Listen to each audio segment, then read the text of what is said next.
নমস্কার বন্ধুরা, আমার শান্তিস কিচেন চ্যানেলে আপনাদের সকলকে জানাই স্বাগত।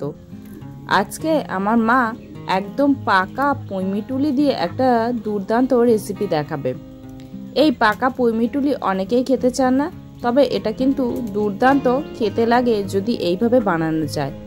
আর এর কালারটাও অসাধারণ লাগে এইভাবে বানালে। তার জন্য প্রথমে এই ডাঁটার থেকে লাল পুঁইমিটুলিগুলো এভাবে ছাড়িয়ে নিতে হবে।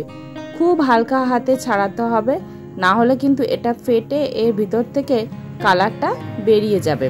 সেজন্য আস্তে আস্তে একটা একটা করে পুঁইমিটুলির ডাঁটি নিয়ে তার গা থেকে এরকম পুঁইমিটুলিগুলোকে ছাড়িয়ে নিতে হবে। এটা পুঁইশাক গাছের একদম লাল পুঁইমিটুলি। সমস্ত পুঁইমিটুলিগুলোকে এভাবেই আগে ছাড়িয়ে নেওয়া হলো এই ডাঁটি থেকে।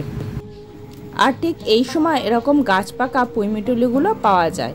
পুঁইমিটুলিগুলো ছাড়িয়ে নেওয়ার পর এইবারে একটা বিট নিয়ে বিটটাকেও ছোট ছোট করে কুচি করে কেটে নিতে হবে। এই পুঁইমিটুলির সাথে বিটটা দিলে সুন্দর কালার হয়। পুঁইমিটুলি যেরকম একটা লালচে কালার আছে, বিটের কালারটা মিলিয়ে মিশিয়ে এটা দুর্দান্ত লাগে।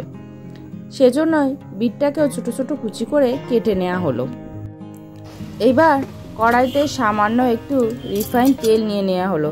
তাতে একটা শুকনো লঙ্কা দিয়ে দিয়েছি।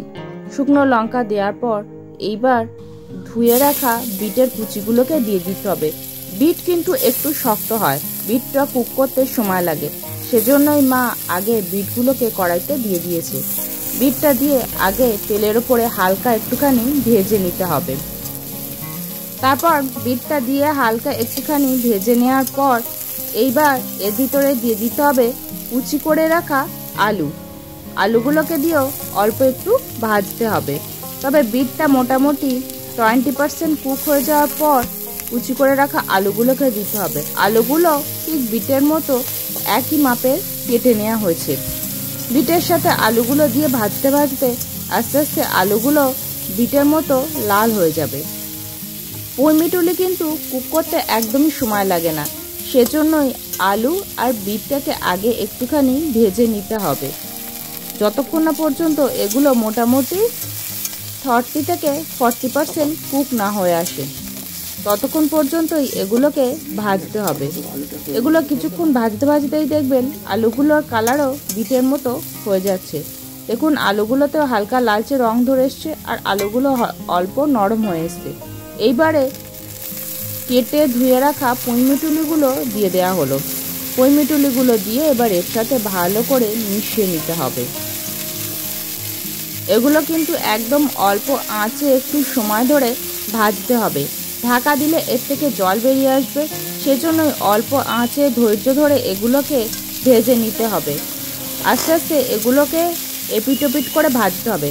বেশি নাড়ানাড়ি করলে আবার কিন্তু পুঁইমিটুলিগুলো ফেটে এর থেকে রস বেরিয়ে যেতে পারে।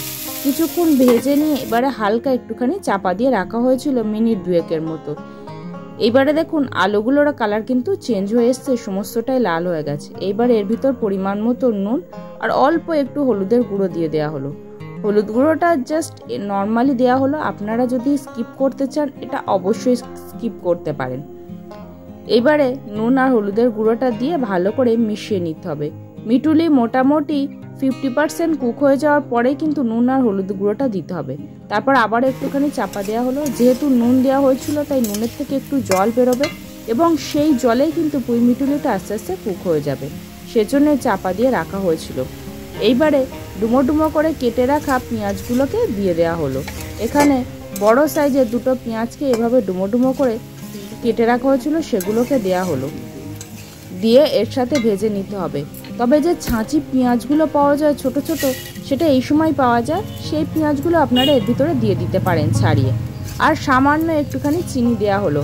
একটুখানি মিষ্টি না দিলে এই পুঁইমিটুলির টেস্টটা ভালো লাগবে না, সেজন্যই সামান্য একটুখানি চিনি দেওয়া হলো। দিয়ে সমস্তটা ভালো করে মিশিয়ে নেওয়া হলো। এবার এইভাবেই এটাকে একটুখানি ভেজে নিতে হবে। এবার দেখুন এটা ভাজতে ভাজতে পরিমাণটা অনেকটাই কমে এসেছে এবং মিটুলিগুলো একটু ঘাঁটা ঘাঁটা হয়ে এসেছে। তবে মিটুলিগুলো কিন্তু ঘাঁটবে না, এরকম আস্তই থেকে যায়। আলু আর বিটের পরিমাণটা কুক হয়ে অনেকটাই কমে গেছে। এরকম যখন পুঁইমিটুলিটা একদম কমে আসবে এবং মিটুলিগুলো হালকা একটু ঘাটা ঘাটা হয়ে যাবে, তখন হালকা হাতে একটুখানি নেড়ে চেড়ে নেওয়ার পর এগুলোকে আস্তে আস্তে এবার একটা বাটিতে তুলে নিতে হবে। পুঁই মিটুলি তো আপনারা নানান রকম স্বাদের খেয়ে দেখেছেন, তবে একবার এইরকম আলু, বিট আর এরকম পেঁয়াজ দিয়ে পুঁই মিটুলি ভেজে আপনারা অবশ্যই খেয়ে দেখবেন, এটা কিন্তু দুর্দান্ত লাগে। এর ভিতরে আমার মা কোনো প্রকার লঙ্কার গুঁড়ো ব্যবহার করেনি, শুধুমাত্র শুকনো লঙ্কাটা ব্যবহার করা হয়েছে, তার ফলে খুব হালকা ঝাল হবে। তবে আপনারা যারা ঝাল খেতে চান লাল লঙ্কার গুঁড়ো এর ভিতরে দিয়ে দিতে পারেন। এবার দেখুন এটা কতটা সুন্দর কালার এসছে।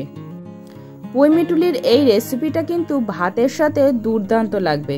আপনারা অবশ্যই এইভাবে একবার পুঁই মিটুলি বানিয়ে দেখুন কেমন লাগছে।